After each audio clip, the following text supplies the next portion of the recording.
Erwin, let me just start with you. There is nobody in America who doesn't know that there are people who either want to, need to be tested, or whose doctors want them to be tested, who are not able to get tested. That is just, I don't know what kind of language we can use to describe that, but it's untrue. For the president to say he didn't know that is worrisome at this point in the crisis. Hey, listen, just another jaw-dropping press conference that we're having to experience far too often, and I think it is beyond preposterous. It's hard to know how to describe this, but I can tell you, I speak to emergency medicine doctors every single day, and they are absolutely panicked about the lack of testing. They can't get the test results back fast enough when they do get tests, and now they're in the process of worrying about the fact that they're going to be running out of all the protective equipment they need to keep themselves safe. The level of crisis in this country is accelerating by the day, without any doubt, and it's so unhelpful for the president to be at the podium, a national podium, saying things that are blatantly untrue. I just don't even understand it, and especially having Dr. Fauci come up, seconds after the president's finishes speaking and contradicting him. Are they not? Something's terribly disconnected.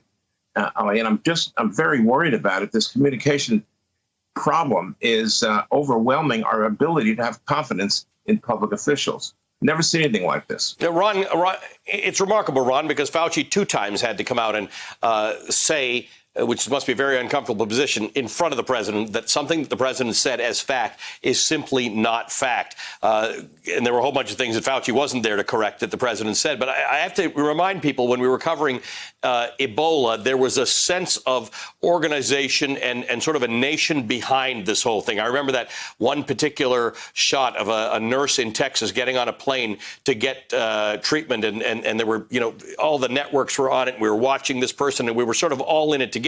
You just heard Rachel Maddow say that at this point it might be a disservice to cover Donald Trump's press conferences about this because there's so much mistruth coming out of them.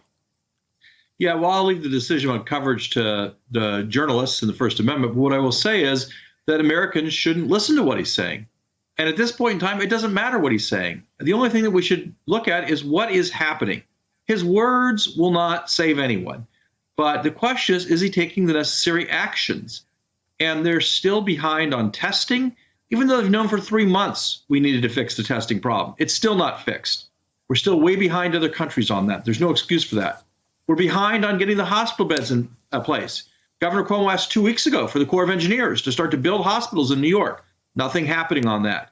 We're behind on getting the kind of gear for our medical workers that Dr. Redlander talked about a second ago. Again, the president has the authority under the Defense Production Act to order industrial facilities to produce these goods. He hasn't issued that order. So at this point in time, I don't think anyone should care one whit what Donald Trump says at that podium. The question is, what is getting done? And the things that need to get done are not getting done.